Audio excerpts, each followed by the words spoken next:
Sir అయితే ఇప్పుడు రాజకీయాల్లోకి రావాలనంటే అంటే మీ పరంగా నేను చూసుకుంటే మీరు యాజ్ ఎ హైకోర్ట్ అడ్వకేట్‌గా ఉండి మీరు రాజకీయాల్లోకి రావడం జరిగింది. అసలు రాజకీయాల్లోకి రావాలంటే అయితే డబ్బన్నా ఉండాలి, లేదా వారసత్వమైనా ఉండాలి. లేదా మనకు వెనకాల నుంచి ఏదో ఒక సపోర్ట్ ఉండాలి.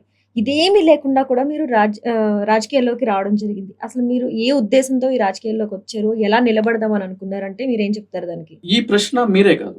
అంటే ప్రజల్లో కూడా జనరల్‌గా ఏముంటది అంటే గనక రాజకీయాలు అని అంటే గనక ప్రధానంగా వారసత్వం. రైట్. అంటే సినిమాలు గాని, రాజకీయాలు గాని, అదే విధంగా క్రీడలు కూడా.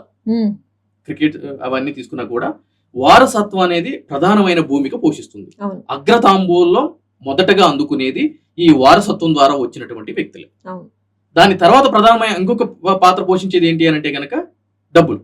అవును.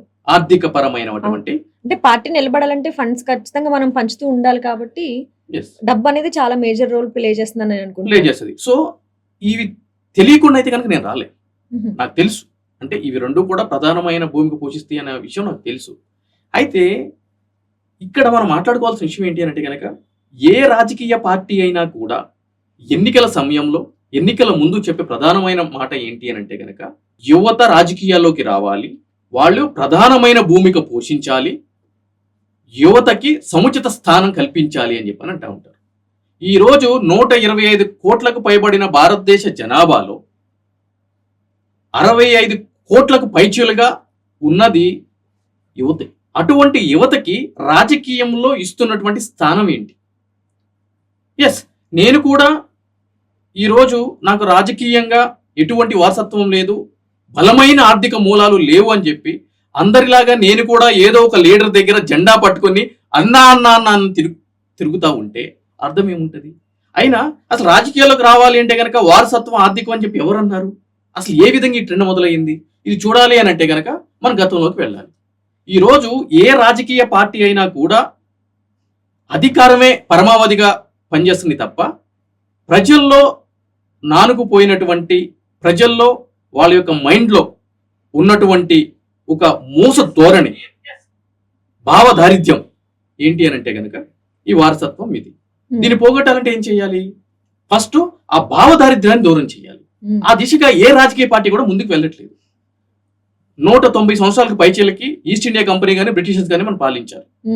సో వీళ్ళు ఈ యొక్క during the ruling of the Britishers ఏం జరిగింది అని అంటే కనుక వాళ్ళు ఈ యొక్క అడ్మినిస్ట్రేషన్ మెయింటైన్ చేయడానికి కానీ, అదేవిధంగా మిగిలిన కార్యక్రమాలు చూడడానికి కానీ ఏం చేశారు అంటే కనుక కొంతమందికి రాజ్యాధికారాన్ని ఇవ్వడం జరిగింది, కొంతమందికి కొన్ని పనులు అప్పచెప్పడం జరిగింది.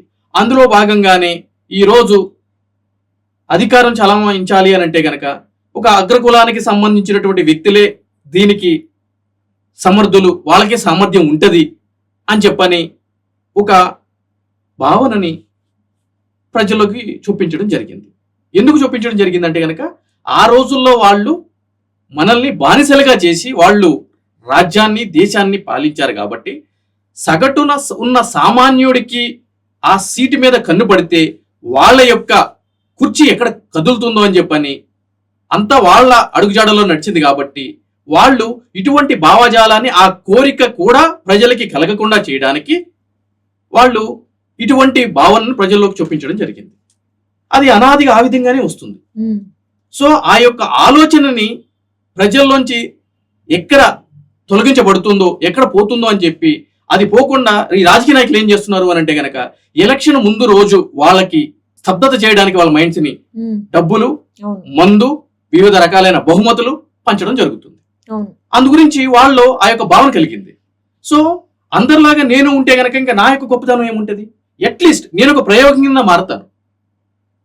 ఒక క్లినికల్ ఎక్స్పెరిమెంట్ జరిగినప్పుడు someone has to come forward. ఆ రిజల్ట్ ఏదైనా కూడా ఇర్రెస్పెక్ట్ ఆఫ్ ది రిజల్ట్. సో అందు గురించి నేను ముందుకు వచ్చాను.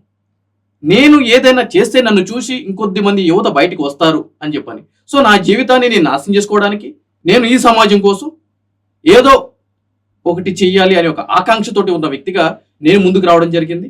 అందులో భాగంగానే 2023లో ఉప్పల్ నియోజకవర్గం నుంచి కంటెస్ట్ చేయడం జరిగింది. సో ఆల్రెడీ నేను కొన్ని మెట్లు ఎక్కి చూపించాను. ఇది చూసైనా సరే ఇక మిగిలిన యువత ముందుకు వస్తుంది అనేది ఎగ్జాక్ట్. అది నిజంగా వర్కౌట్ అయింది అనుకుంటున్నారా మీరు? ఎస్, అంటే ఇక్కడ వర్కౌట్ అవడము అని అంటే గనక మీరు అనొచ్చు వర్కౌట్ అవ్వడానికి సరే కంటెస్ట్ చేశా అని చెప్పని అన్నారు, మీరు ఓడిపోయారు కదా. అంటే అధికారాన్ని చేజెక్కించుకోలేదు కదా అని చెప్పాలి. ఈ రోజు కొన్ని వందల సంవత్సరాల నుంచి పేరుకుపోయినటువంటి ఒక సామాజిక రుగ్మతని ఒక వ్యక్తిగా నేను ఎట్లా పోగొట్టగలుగుతానండి? అవును. నా వంతు ప్రయత్నం నేను చేస్తాను.